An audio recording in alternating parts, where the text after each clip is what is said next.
I'm expecting to be with the group I'm with for a while now. The easiest thing for you to do is to focus on what's right in front of you, and that's the season ahead with the guys in our clubhouse.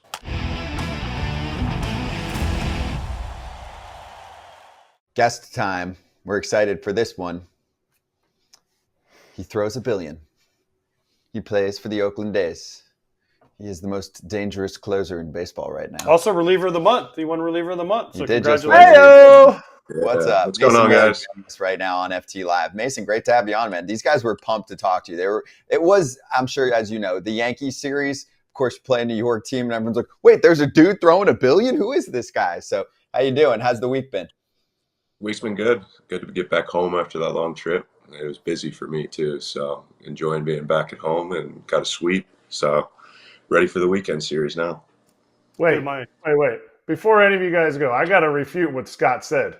It was not the Yankees series that we, AJ and I, found out who Mason Miller were. We were talking about Mason Miller the first time you came in a game, and we were like, good night, this dude is. I said, your legs, I don't understand it. Your legs are just too long. They're D3 long. That's what they are. People don't know about D3. AJ loves the SEC, but we saw you way before the Yankees series, but the world now sees Mason Miller after the Yankees series. Bigger stage for sure.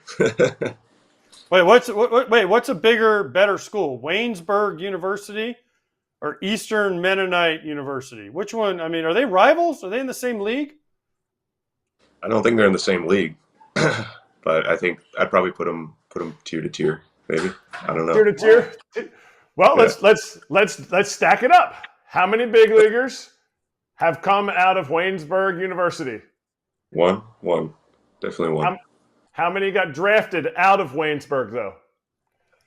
I think it was 2 to 3, but a long time ago. Not recently. Like long time ago, like when AJ played, or long time ago when I played? I think like in the 80s or 90s. Okay, so AJ's time. AJ. I mean, I'm young enough, but I remember watching both of you play, so I don't think you're not that old. You remember watching me. You remember watching me watch. So you remember watching AJ play. True. I'm trying to go through the notable alumni here. So wait, do you consider yourself Waynesburg University or Gardner-Webb? Because you went to Gardner-Webb also. I think I'd probably have to say both. I mean, I got a degree from both schools, so I think that. You have 2 degrees? Yeah. I got a finance degree from Waynesburg and my MBA from Gardner-Webb. Damn! Smart. Damn! Yeah, slight intellectual, though. Yeah. Wow. That means he's getting all the crosswords. People are going to him for crosswords. True or false? No, not that kind of smart. Those guys, Seth Brown's our resident crossword guy, I think. No, they're going to him for the Sudoku answers because he's a numbers guy, MBA, finance. They're going for him. They're going for him for stock tips. They're like, so Mason, I know you throw 105, but hey, what do you think about Apple? Is it going to go up this week or down? Hold on, in between 100-mile-an-hour pitches, he gets on his laptop and he says, "Oh, I think it might go up this week. So buy." Hey. Yeah, I think Ross Stripling and I are finance guys. Ross actually manages some money though. That's not I'm not to that point yet, I don't think. No, that's his thing. Hey, so you liking the closer role, right? Because at one point we were trying to figure out, what you would do in the bigs. I feel like this is you. Do you feel like this is you? I think I'm taking to it pretty well. Obviously, the results are speaking for themselves, but just pitching at the end of the game, I've enjoyed it a lot more than I thought, for sure. It's a high pressure situation, and I think some guys either crumble in that moment or rise to the occasion. And I've really enjoyed getting the chance to get out there, and I've said it in some other interviews too, but just the hard work that the guys have put in through that game to put us in that situation and just lock that game down and get us in the locker room to celebrate. How locked in do you need to stay? Because I played with some really good closers, and I was in the bullpen during the game when they were like, it's a 5-2 game. Oh, now 6-2. Some of those dudes would just check out once it was a 4-run game. Do you have to stay so locked in until you are not in the game? I think being new to the role, yeah. I mean, I pitched in the 4-run game on Sunday, or not Sunday. What would that have been? Wednesday. So I think, there's always a chance. I don't want to get caught off guard. I don't want that one time that I shut it down and we give up a couple runs and then all of a sudden I'm in the game and that's a line. You don't want to have a bad line that's going to sit on your score line for the rest of the season. So I think just being new to the role and learning kind of how the game works and game feels from down there. I try to stay locked in. Especially if we're winning the games. Listen, this is how exciting you've become as a pitcher, as a closer. My family was in Baltimore at Camden Yards on Saturday, the game you guys lost. You guys won Friday and Sunday. And my family was mad because they were like, Mason Miller didn't get to pitch. We just wanted to see Mason Miller come in, and you guys lost that game. So my wife and daughter are mad at you. I'm just saying. It's not your fault, really, but kind of. You should have gone to Okatsu and been like, I'm pitching in this game. I know Brzezinski's family's here. But they were sad. They were like, we wanted to see Mason Miller come in and pitch, and they whatever.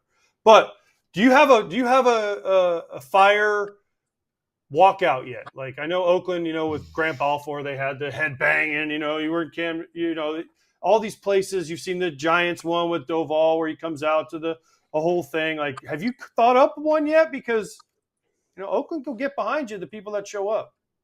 Yeah, they are. Even on the smaller crowds, they still are fired up at the end of the game. We're trying a couple things out. We talked about the lights. I don't think that's going to happen. They said the lights might not come back on. But we got a couple decal or going around the facade pictures.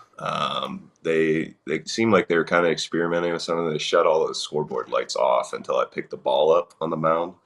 But it was just a little bit more like an awkward kind of silence until I got to the mound. But I think they're working on it. Yeah, we're trying things out. The little tiny TV they have in left field.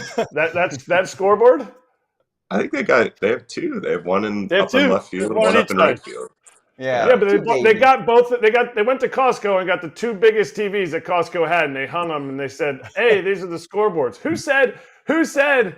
Hey, if they shut the lights off or they try to flicker the lights, they're not going to come back on. Come on, I need to know who's the funny guy. I think that was just a joke, but I think our PR guy had said that. But a lot of the lights is kind of everybody says that, but we'll leave the game at 11 sometimes. The lights are still on. I went to pick up my wife at the airport late one time, so I don't know. Maybe they just stay on most of the time. I'm not privy to that information. Wait, what's your song? Burn It to the Ground by Nickelback right now. Oh, Nickelback.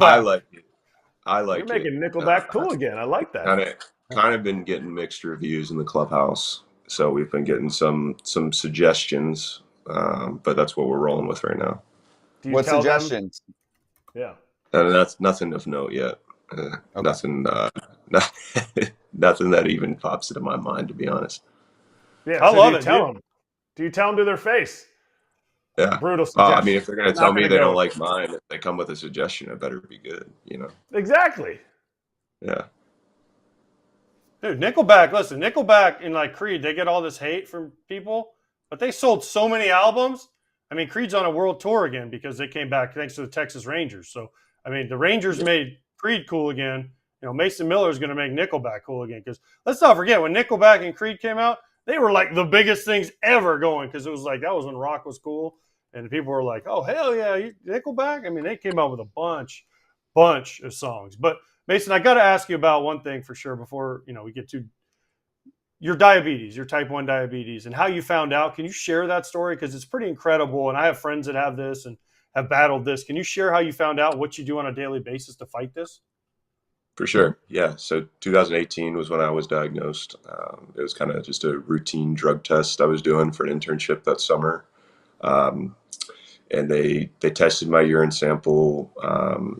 It was like very clear, so they thought I diluted it. I guess they did further kind of testing than they normally would on it, which showed my sugar levels were in the 700s, which is like all the charts they showed me went up to about 500. So significantly higher than, even their charts of showing type 1 diabetics as they're diagnosed, how high their levels are, just, skyrocketed off of that.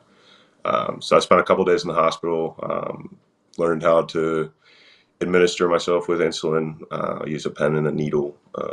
And then I've also started using, pretty shortly after the hospital stay, a Dexcom, or there's been several other ones too, but that's the one I'm currently using, which shows you your blood sugar with your phone. Just updates like every 5 minutes, gives you alerts if you're high or low. So yeah, the technology is awesome. But yeah, it was a shock when I was diagnosed for sure, because I was 20 years old. So I didn't know much about type 1 diabetes at that point, hardly at all. So getting diagnosed with it was a shock. I didn't know that was something I could really even be diagnosed with. But I'd had the symptoms. I'd lost some weight. I wasn't feeling great. Wasn't performing physically. So kind of unlocking, getting back to a healthy individual was what it really did. And I had all the foundations of hard work and playing baseball and everything that comes with being an athlete. So once I did get healthy, kind of just had extra wind at my back. Everything I had been doing just kind of reinforced that. Started seeing results and just really started chasing it. What would your suggestion be to somebody younger than 20 or 25 years old that comes down with a diagnosis, like how to deal with something like this and move forward and clearly have success and a positive outlook like you have? Yeah, I think you really have no choice but to kind of adapt to your circumstances. It's kind of up to you what your attitude's going to be in that circumstance. I think it would have been really easy for me to be upset, and I was. I mean, it's hard to wrap your mind around. It's hard to understand, why it's happening to you. But at the end of the day, you choose how you're going to go about your day. And I feel fortunate that with my diagnosis, although it's unique and not very common, I'm still able to do pretty much everything I want to do. I just have to be a little bit more cognizant of, how my body's responding to, what I'm eating and the physical activity I'm doing. So I feel blessed that, I still have all the opportunities that, anybody else would have. And, I think somebody that's in a different situation that might have a more severe diagnosis or something like that, I think it's still just trying to stay true to who you are and try to still do the things that make you happy, regardless of, kind of what you have going on. I'll tell you this, when we put out that we were chatting with you, by far the most common question and just note that we got from people was the appreciation and the inspiration that you are making noise in the game, and obviously the story that you just shared with us. So I'll kind of sum up questions. Like I'm looking here, Ethan, Francisco, Ref, all these people. I think the top question they had was just, what do you eat? Like, what's your diet like? What did you have to specifically change? Like, take me through the average day. Yeah, so pre-diagnosis, Mason would probably about daily be eating a bowl of ice cream. That was the first, the first one that had to get just scrapped. Um, but really, besides that, I mean, as an athlete, you got to eat, you got to get your protein in, got to get like a healthy carb in. So I like steak, I like chicken, salmon from time to time. I eat a lot of rice with my meals, and then kind of mixing some veggies. But as far as like my weight gain, that's probably the most common thing that people ask me. Because I was like 170 before I got diagnosed, and I lost a couple pounds. I was around 155. Now I'm about 230, 235. So the best thing that I found that helped me put on weight was eating less at a meal, like not eating three big meals, but eating more like 5 to 6 meals throughout the day of, a slightly smaller amount. So I would get up, have some breakfast, have like a snack in the mid morning, lunch, afternoon snack, dinner, and then a little bit of something before bed. And, I just incrementally just saw my weight keep creeping up. Obviously pair that with the work in the gym and on the field and stuff too. So yeah, it's different for everybody, but that's kind of what's worked for me. How does that work?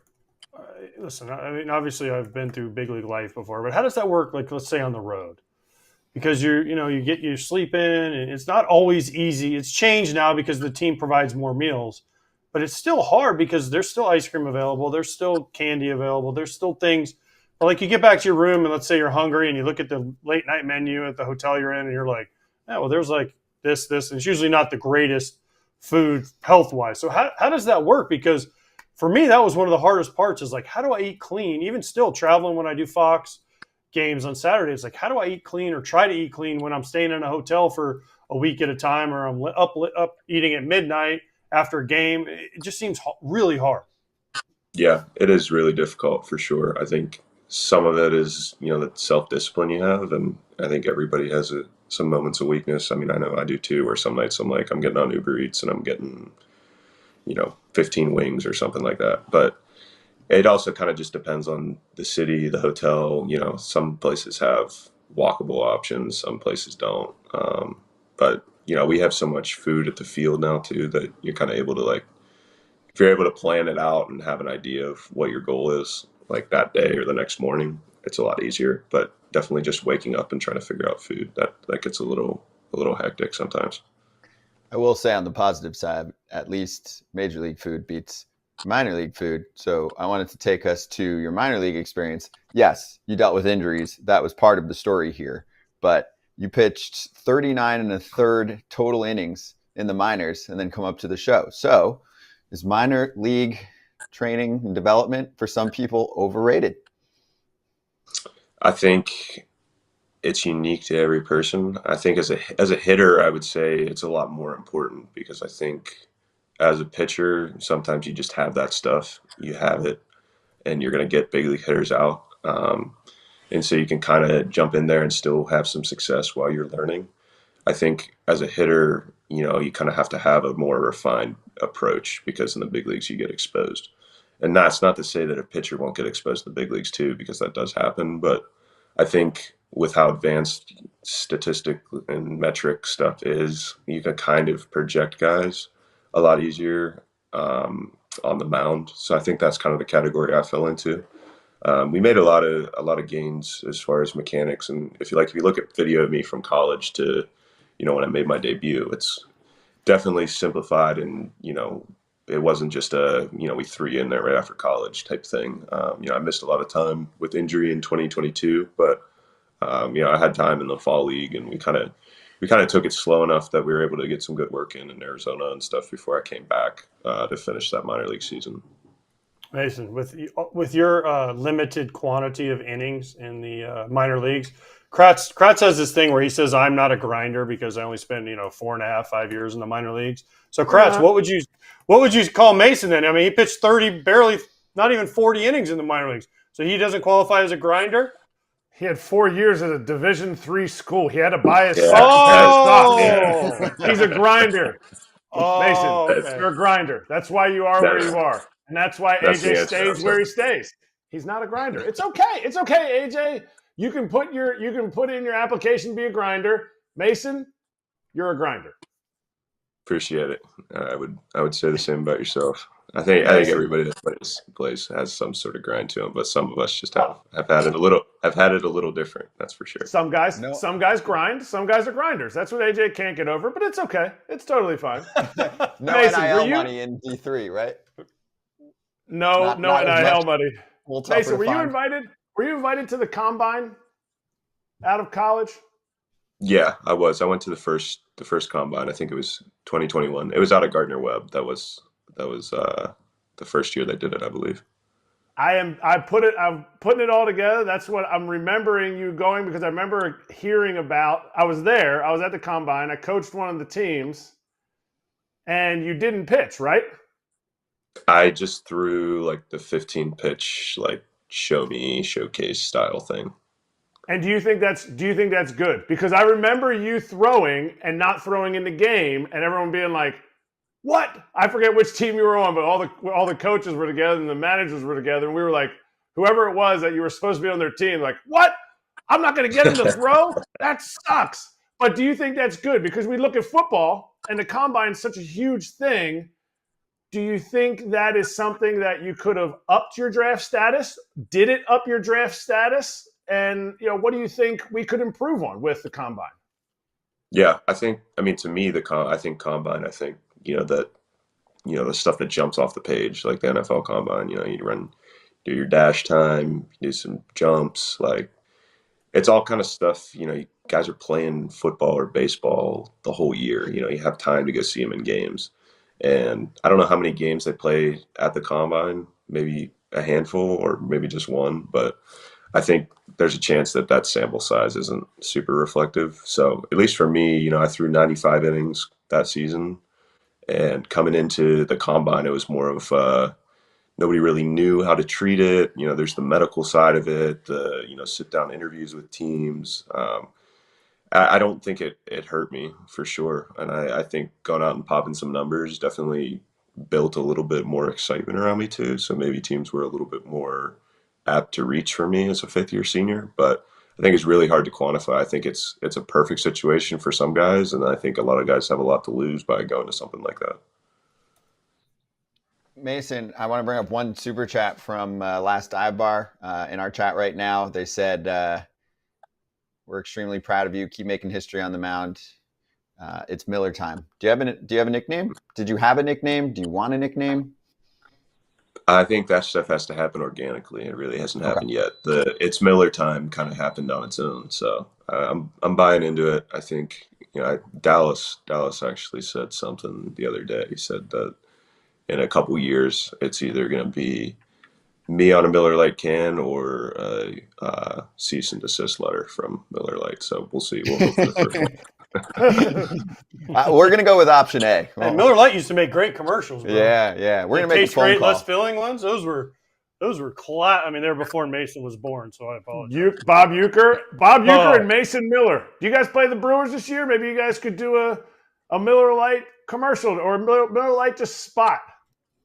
I think we do play them, but I think it's in Oakland. I think we went there last year. Hey, Kratz, there's this new thing where every team plays everybody. I'm just saying it's just this new thing they invented. Did I not say in Milwaukee? I meant to say in Milwaukee. Yeah, he meant in Milwaukee. I know they play them. They play everybody. Oh, well, you asked. Do you guys play the Brewers this year? And I was just a little bit. It's intertwined now. We'll talk. We'll teach him after. I have one more, and I think Kratz has one more. So Kratz, I think, just lost his question. Mason, when you pitch like this, and other teams watch you, and really other fans watch you, they're all like, "Oh, we got to trade for him at the deadline." Like your name has come up a million times on social media by I don't think anybody legit. Obviously, you're not in like trade rumors, but do you feel like it's endearing when so many fans want you? I'm trying to remind fans like you're a minute into the league, like you don't cost much, like you're not likely to get dealt right now, but just wanted to see if you've caught any of that from fans. For sure, yeah. A bunch of my buddies will send stuff like that. But yeah, I mean, at being in the situation I'm in, I'm expecting to be with the group I'm with for a while now. Obviously you don't ever try and play GM or anything like that and try to figure out what's going on with your career. And the easiest thing for you to do is to focus on what's right in front of you, and that's Miami this weekend, and that's the season ahead with the guys in our clubhouse. So we don't get to talk to a lot of Oakland players who have a certainty of their future as their closer. There's a little bit of a certainty for you. You keep pitching well, you'll make an all-star team. You'll kind of be a backbone of this team. How do you feel about playing in a minor league stadium next year? Yeah, I think it'll be interesting to say the least. They talk about doing all the renovations and the upgrades to the stadium. We'll see kind of what comes of that. In terms of us, we're still playing big league teams and we're still on the road for 80 games playing in big league stadiums. I think just kind of that effect of coming home after playing in, say, Houston or Dallas, in front of a big crowd and then coming back. I think it's hard to say. I think Sacramento fans will be out to games. It's a big league product, whether it's in a big league park or not. I think that doesn't really change the game that's on the field. And I think we're surprising a lot of people this year. So if we take another step forward in the next year, I think the more focus will be brought to the team on the field rather than, where they're playing or the situation that's swirling around the team. I think in terms of last season, just kind of the games we were playing and, our record, I think I saw that we didn't win as many games as we've won this year until like early June last year. So I think it's really easy to focus on everything else that's going on and not the product on the field when, we were playing the way we were last year. But I think the narrative's kind of switched this year with how we've started, and we've been playing good teams and playing close games, and outside of our 2 series against the Guardians, we're playing above 500 ball. So I think that's all that we can ask for is to continue to be able to get out and play, as a young group and with some older guys in there too. I think just, moving the ball forward for us and, continuing to learn and continuing to get better and take those next steps, whether that's in a minor league stadium or not, that's going to be the effort we're going to put forward every day. I like it. All right. Before you go, Mason, who was your favorite player growing up? And then who was your favorite closer to watch? Since now you're a closer, you got to give us your favorite closer. For sure. Yeah. I mean, I grew up in Pittsburgh, so the Pirates were my team.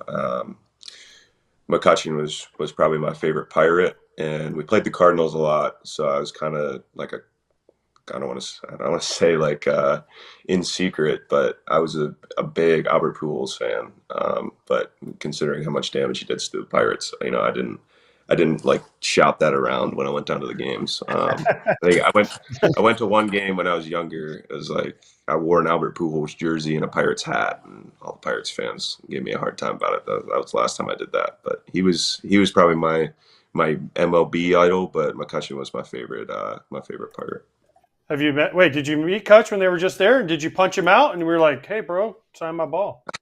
I didn't get the chance to face him. No, I got to meet him. I got to meet him this past off season. He was up that place we were throwing some live ABs at. And as far as favorite closer, I mean, Mariano Rivera was the GOAT.